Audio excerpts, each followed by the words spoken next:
The war room trembled beneath the weight of maps, cigarette smoke, and impossible decisions. Europe burned under the shadow of the Third Reich, while thousands of young American soldiers waited aboard steel ships rocking against the black waters of the English Channel. At the center of it all stood a man with tired eyes and a calm voice. No medals clattered when he walked. No dramatic speeches shook the walls. Yet every path seemed to bend toward him. Generals argued, politicians doubted, entire nations held their breath. And somehow, Dwight Eisenhower carried the pressure like an old railroad conductor steering through a storm. But long before the world knew him as the supreme commander of Allied forces, before crowds shouted, "I like Ike," he was simply a boy from the American heartland, a child raised among hard winners, discipline, and quiet ambition. The road from dusty Kansas streets to the command center of the largest invasion in human history was not built through destiny alone. It was built through failure, patience, humiliation, and a relentless ability to organize chaos. This is the story before the presidency, before the White House, before history carved his face into monuments. This is the making of Dwight David Eisenhower. The Kansas wind never seemed to stop blowing across Abilene. It swept dust through the streets, rattled wooden porches, and carried the smell of livestock from nearby rail yards. This was the world Dwight David Eisenhower entered in 1890, a town stitched together by railroad tracks and hard labor. His family was not wealthy.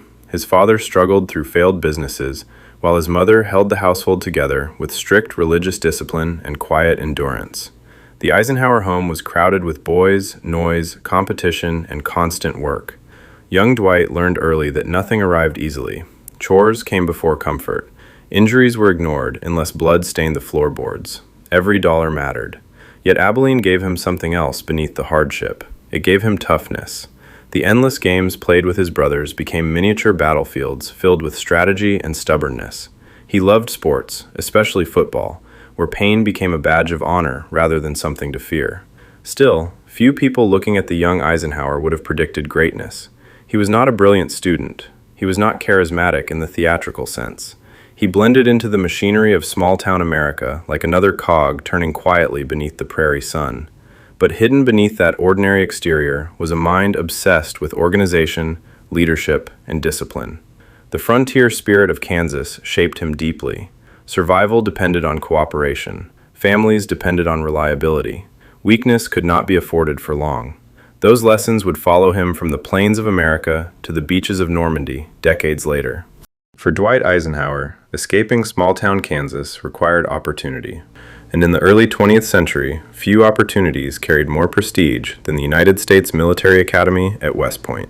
The academy promised structure, purpose, and a path into national service. Eisenhower entered in 1911 with little money and little understanding of how completely the institution would reshape him.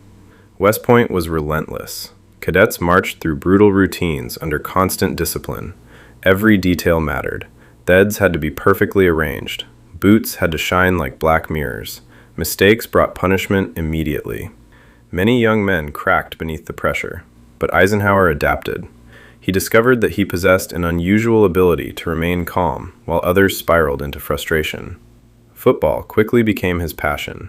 On the field, Eisenhower played with explosive aggression that shocked teammates who knew him as quiet and reserved. Coaches believed he had professional potential. Then, disaster struck. A severe knee injury shattered his athletic future. The dream collapsed almost overnight. For many men, the injury would have become a lifelong bitterness.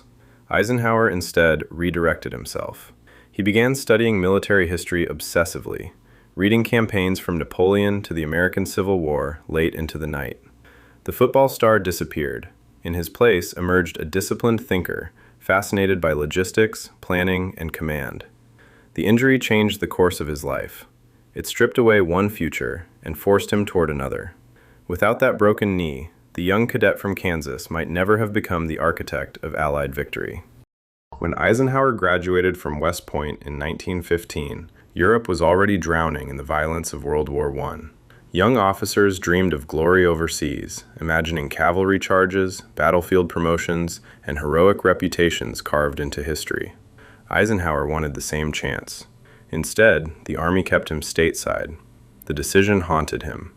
While thousands of Americans crossed the Atlantic to fight in muddy trenches, Eisenhower remained trapped in training camps across the United States. He spent long days organizing recruits, drilling soldiers, and studying military systems few people appreciated. Promotions came slowly. Recognition came even slower. At Camp Colt in Pennsylvania, Eisenhower was placed in charge of a new and experimental weapon: tanks. Many senior officers dismissed them as unreliable metal beasts that broke down constantly. Eisenhower saw something different. He studied how armored warfare might transform future conflicts.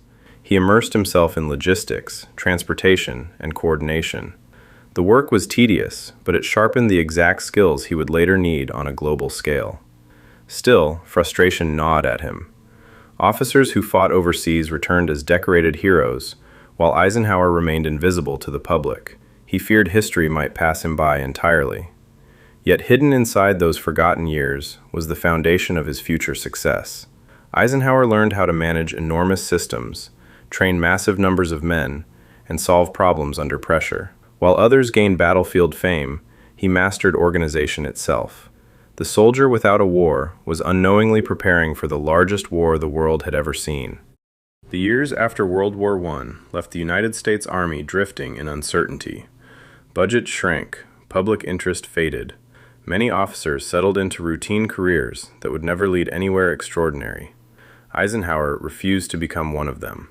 Throughout the 1920s and 1930s, he buried himself in military theory and strategic planning.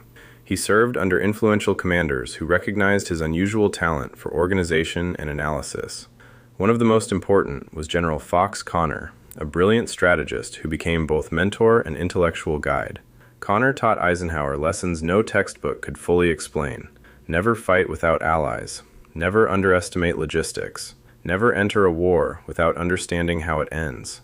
Eisenhower absorbed everything. He studied battle maps for hours, dissecting campaigns like a mechanic examining engines. While many officers focused on battlefield heroics, Eisenhower concentrated on coordination between armies, supplies, transportation, and diplomacy.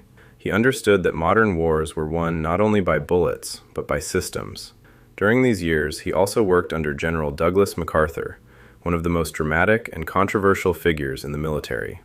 The two men clashed constantly. MacArthur loved spectacle and personal glory. Eisenhower preferred practicality and discipline. Their partnership became tense, especially during assignments in the Philippines, where Eisenhower witnessed firsthand how ego could poison leadership. Those experiences hardened him. He learned how to navigate powerful personalities without losing control of himself. By the late 1930s, the quiet officer from Kansas had become something rare inside the American military machine, a master planner capable of managing chaos without being consumed by it. On December 7, 1941, Japanese aircraft roared across the skies above Pearl Harbor and dragged the United States into World War II. Across America, radios crackled with panic and anger. Factories transformed overnight into engines of war. Millions of young men prepared to fight across oceans they had never seen. For Dwight Eisenhower, the attack changed everything. Until then, he remained relatively unknown outside military circles. But inside the Army, senior leaders had begun noticing his extraordinary ability to organize massive operations. General George C. Marshall, the Army Chief of Staff, saw something in Eisenhower others overlooked. He saw calm intelligence under pressure. Marshall summoned Eisenhower to Washington only days after Pearl Harbor. The promotion launched him into the nerve center of American war planning. Suddenly, he was no longer studying hypothetical campaigns. He was helping shape the real war itself. Eisenhower worked relentlessly. He analyzed invasion routes, troop movements, shipping capacity, fuel requirements, and production schedules. The scale was staggering. Entire continents had become chessboards covered in blood and steel. What separated Eisenhower from many commanders was not theatrical brilliance, it was balance. He listened carefully. He managed egos. He remained composed when others exploded in frustration. Political leaders trusted him. Allied commanders respected him. Soldiers felt confidence in his presence. Within months, the once overlooked officer from Kansas experienced one of the fastest rises in American military history. War had finally arrived, and Eisenhower was ready.